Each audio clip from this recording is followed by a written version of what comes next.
Cinema நேயர்களுக்கு அன்பு வணக்கம். வெல்கம் டு எம்டி திரை. இந்த ஷோல பேபி கேர்ள் அப்படிங்கிற ஒரு மலையாள திரைப்படத்தினுடைய ரிவ்யூ தான் நம்ம பார்க்க போறோம். இந்த படம் வந்து பாத்தீங்கன்னா சோனி லைவ் ஓடிடில தமிழ் டப்பிங்கோட அவைலபிளா இருக்கு. இந்த படத்துல வந்து பாத்தீங்கன்னா நிவின் பாலி தான் லீட் கேரக்டர் பண்ணியிருக்காரு.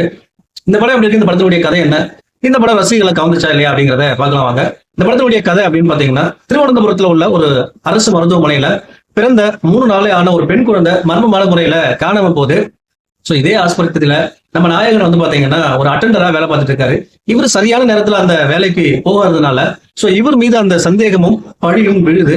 சோ இவர் மீது விழுந்த அந்த சந்தேகத்தையும் பழியையும் துடைப்பதற்காகவும் காணாமல் போன அந்த குழந்தையை கண்டுபிடிக்கிறதுக்காகவும் இவர் எடுக்கக்கூடிய முயற்சிகள் தான் இந்த படத்தினுடைய மீதி கதை. இந்த படத்தை பத்தி ஆலோசனம் அப்படின்னா, இந்த படத்தை ஒரு எமோஷனல் த்ரில்லரா கொடுக்க முயற்சி பண்ணியிருக்காங்க. முதல் பாதி அப்படிங்கிறது ரொம்ப விறுவிறுப்பாவே கொண்டு போயிருப்பாங்க. அதுவும் வந்து பாத்தீங்கன்னா டைம் எங்கேயுமே வேஸ்ட் பண்ணாம எடுத்த உடனே வந்து பாத்தீங்கன்னா ஒரு மெயின் விஷயக்குள்ள போயிடுறாங்க. அதாவது இந்த குழந்தை காணாம போகுது அப்படிங்கிற விஷயத்துக்கு ஆரம்பத்திலேயே போயிடுறாங்க. அதையும் ஆரம்பத்திலேயே காட்டுறாங்க. சோ இதுக்கப்புறம் என்ன நடக்க போகுது அப்படிங்கிற ஒரு பரபரப்பையும் வந்து பாத்தீங்கன்னா உண்டாக்கிறாங்க.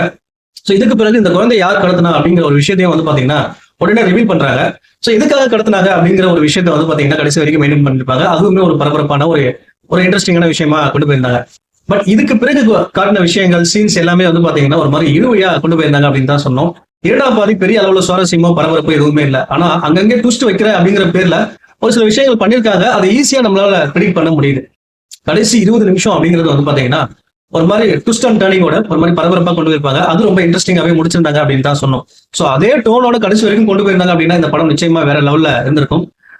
ஓவராலா வந்து பாத்தீங்கன்னா ஒரு எமோஷனல் த்ரில்லர் படம் பார்க்கணும் அப்படின்னு நீங்க விருப்பப்பட்டீங்க அப்படின்னா தாராளமா ஒன்ஸ் ட்ரை பண்ணி பார்க்கக்கூடிய ஒரு படம் தான். அடல் கண்டென்ட் பொறுத்த வரைக்கும் பெரிய அளவுல எதுவுமே இல்லை.